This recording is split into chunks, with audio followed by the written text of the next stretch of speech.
কবি নজরুল ইসলামের একটা কথা ছিল কিংবা একটা লেখা এরকম ছিল, আমি জানি চিরজীবন আমাকে কাটতে হবে, কারণ আমি যে তোমাকে চেয়েছি।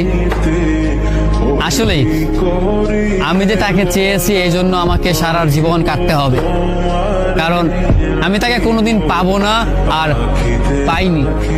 পাইনি বলেই আমার কান্না করতে হয়। তাকে আমি প্রচন্ড ভালোবাসি বলেই আমার কান্নাটা আসে, তাকে আমি আমার করে পাইনি বলেই আমার কষ্টটা হয়।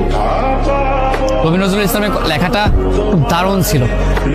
আসলেই তাকে পাইনি বলে আমাকে সারা জীবন কান্না করতে হবে।